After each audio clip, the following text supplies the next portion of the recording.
Habari gani Tanzania, leo ni siku nyingine, natumai kabisa ni mzima wa afya, na leo ni siku nyingine ambayo tumeamua kusogezea moja kati ya madogo ambao wanafanya vizuri sana kwenye industry hii hapa kwetu bwana. Na si mwingine hapa, nipo na SG ambaye tutakwenda kupiga naye story tupate kujua mengi zaidi kutoka kwake. Bwana, huyu ni moja kati ya wasanii chipukizi ambao wanajishughulisha sana na sanaa ya uigizaji. Na leo nimeona tupige naye kwanza story tupate kujua mengi zaidi kutoka kwake, ili mradi na wewe pia upate kujifunza. Bwana, mimi ni M nikiwa kwenye mikrofoni hapa, na nyuma kamera niko na mwanangu wa nguvu, Boss Kitambi. Vipi yani? Fresh. Poa. Namshukuru Allah. Mbona umepoa mdogo? No, mnipo kaka. Au ndo halisia wako? Of course. Of course, lakini kwenye movie zako tunazoea kukuona ukiwa umechangamka. Changamoto ni ipi? Unavyoniona kwenye TV na unavyoniona kwenye uhalisia ni vitu tofauti. Vitu tofauti. Sasa utofauti unakuwa ni upi? Sasa hapo ndo tunautaka sasa. Utofauti ni upi? Hali ambayo ninayo nyumbani sio hali ambayo huwa naionesha mbele ya screen. Yes. Sasa hapo tungetamani kujua jambo moja. Hali ya nyumbani sio hali ambayo unaionyesha kwenye screen. Sawa? Kwenye screen kitu ambacho kinasababisha usiwe na uhalisia ambao ni wa nyumbani ni sababu kulingana na director anavyokupa scene, au una pretend tu usika mwingine? No. Ni director anavyonipa scene. Yes, mfano kama mimi ni mpole, ananipatia scene ya uchangamfu, lazima nitafuata maneno yake aliniambia. Yes. Sawa. Na toka uanze kufanya kazi zima ya sanaa, kuna siku ambapo labda ukutana na director akakaa chini akaamua kukupa somo kuhusu sanaa, au ndo hivyo tu ulitolewa zako kitaa na kuchukuliwa na kuanza kuambiwa tu action? Hapana. Nilikutana na director ambaye anaweza, na akaniweka chini, akanifunza na akanifunda pia. Ndio. Kwa mimi natumai leo maswali yangu ya leo majibu nitayapata kama jinsi ambavyo ninavyotakiwa kutoka kwako. Nikiwa nayo, na kama sina sawa. Hebu tuanze kwanza na swala zima la sanaa. Watu wanajiuliza kwamba sanaa lakini hatujui sanaa ni nini. Tukianza na wewe ukiwa kama moja kati ya machipukizi ambao wamechukua nafasi kubwa, tungetamani kujua jambo moja kuhusu sanaa. Sanaa ni nini labda? Sanaa kama sanaa sijui sanaa. Maana ya sanaa. Na sio mimi tu, watu wengi hawafahamu maana ya sanaa. Kwa maana kitu sanaa ni kila ambaye anaitwa director anamfunza mwanafunzi wake kufuatana na akili yake. Siwezi nikasema kwamba najua sanaa. Hapana. Ila nilivyoambiwa na director ya kwamba sanaa ni maneno haya. Na madirector waliniambia maana ya sanaa, madirector hawa. Director wa kwanza niambia kwamba maana ya sanaa ni kitu kilichoombwa, hakina nyongezo wala punguzo. Wa pili akaniambia kwamba sanaa ni kazi ya ubunifu, na pia ni uwezo wa kufikiria kitu kutoka akilini na kukitenda. Kwa hiyo kati ya hizo mbili sijui kama ipi nzuri na ipi baya. Yes. Sawa, lakini tumeona umefanya kazi nyingi sana ambazo pia moja kati ya cast ambao ulikuwa umepatiwa, au moja kati ya tuseme uhalisia ambao ulikuwa umepewa kwenye scene zako ilikuwa ni swala zima la uchizi. Sawa? Movie ile kucheza ukiwa kama taira hivi. Labda tungetamani kujua ugumu kwenye movie hiyo ulikuwa ni ugumu gani, au ugumu ulikuwa kwa wapi? Ugumu huwa haukosekani. Kwa maana mimi sicheze na sijawahi kuugua ucheze. Yes, niliperform kufuatana na kipaji changu nilichonacho pamoja na kile nilionayo, na director alivyonielekeza ndivyo nilivyotimiza. Kwa hiyo ugumu lazima uwepo. Yes. Kwa hiyo sasa uliwezaje sasa kuimiliki, au uliwezaje kumiliki usika wako kwenye movie ile ambayo uliicheza labda? Mimi ni msanii. Yes, mimi ni msanii. Usika ulikuwa ni chapu haraka. Yes. Kwa labda mnapokuwa mnashoot scene zile, changamoto ambazo zilikuwa ni zipi, ili mradi watu pia wapate kujifunza? Changamoto ni nyingi. Sasa tukienda kwenye upande wa kelele, maana tulikuwa tupo sehemu, yani location yetu ilikuwa sehemu ambapo kuna watoto wengi sana. Sasa tukajaribu kuwakataza lakini haikuwezekana. Fujo zikawa nyingi, kelele zikawa nyingi. Yes, na pia wasanii kugombana, kurumbana. Yes, hivyo vyote vitokea.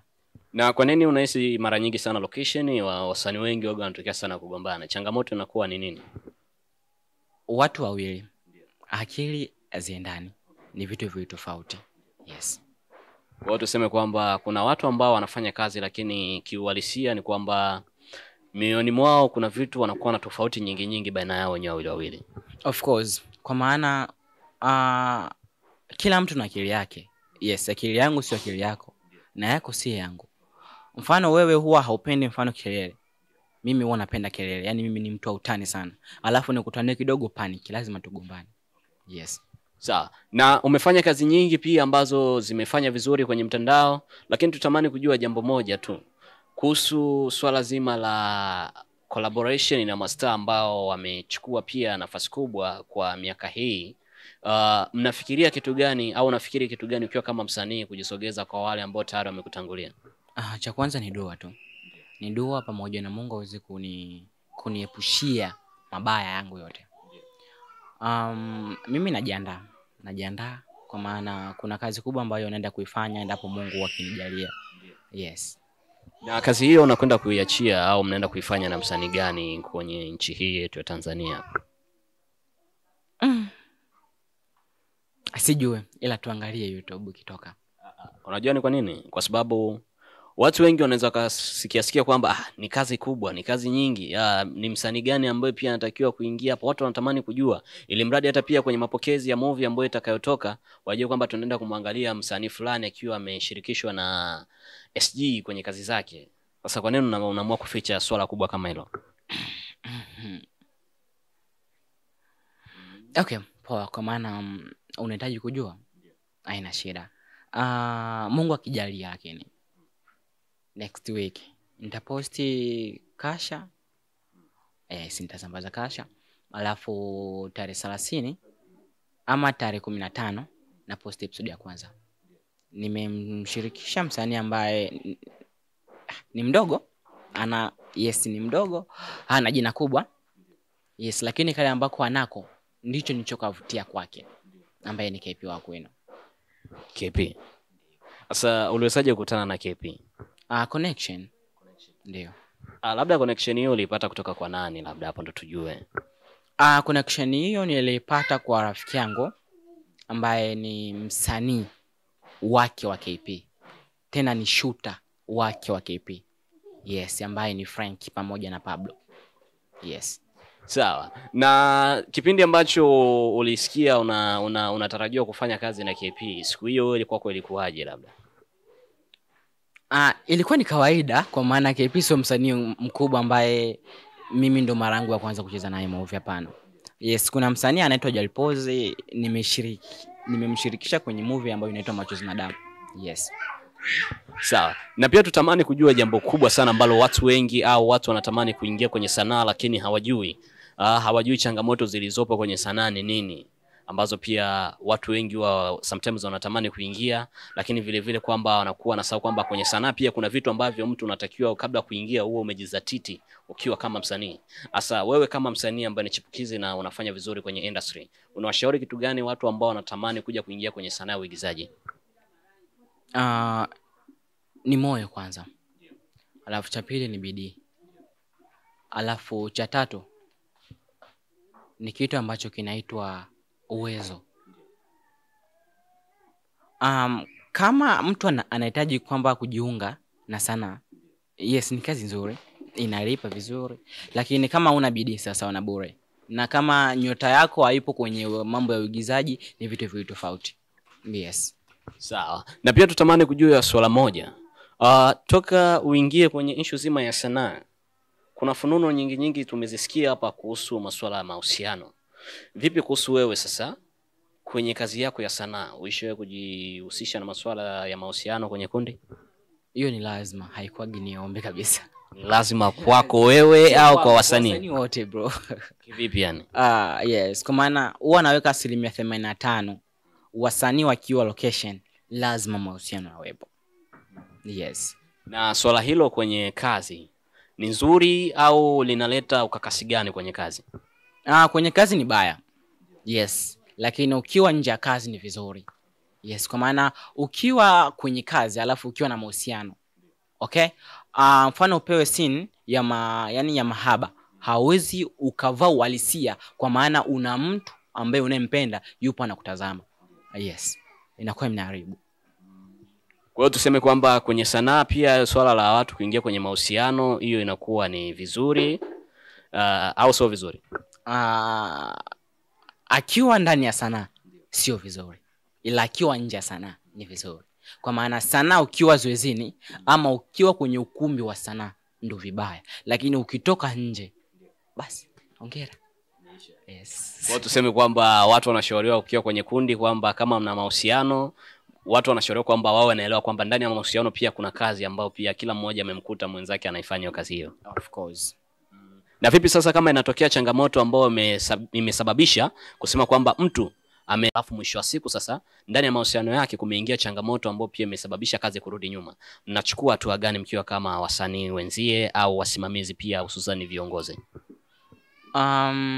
Cha kwanza huwa tunaangalia vitu vingi, na pia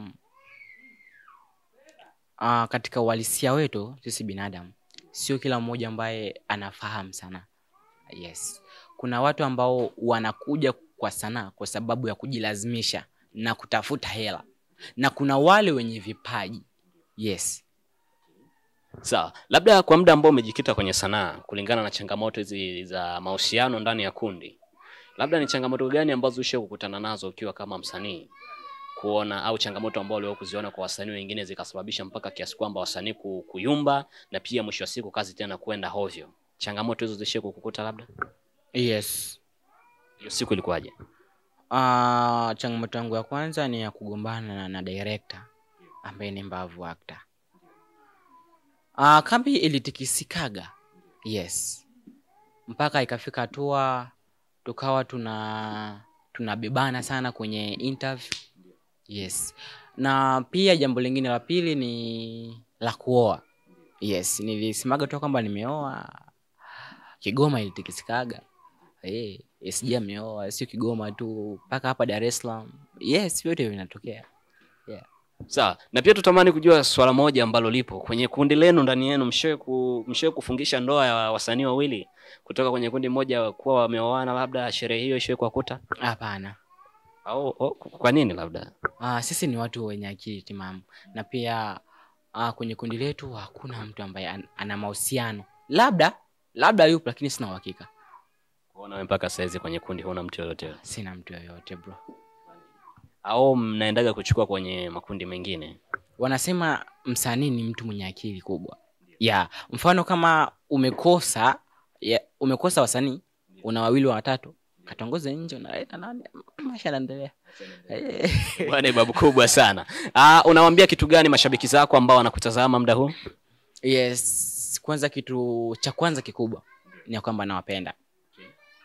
Pili, naomba radhi, wanisamehe kwa maana nilikaa kimya kwa muda mrefu sana. Na hisi kama miezi 3-4 ndo kuonekana kwenye kamera kwa sasa. Yes. Kwa hiyo nitaomba tu wanisamehe, ila haitofika tarehe 15 hawajaona kitu kizuri kutoka kwangu. Ndio.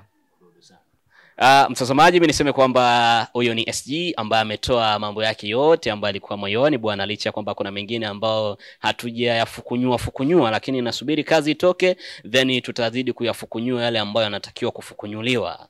Unaelewa tena? Mimi niseme kwamba kwa leo acha nishie hapa. Mimi ni M nikiwa kwenye microphone hapa, na nyuma kamera niko na mwanangu wa nguvu, si mwingine Boss Kitambi. Asante.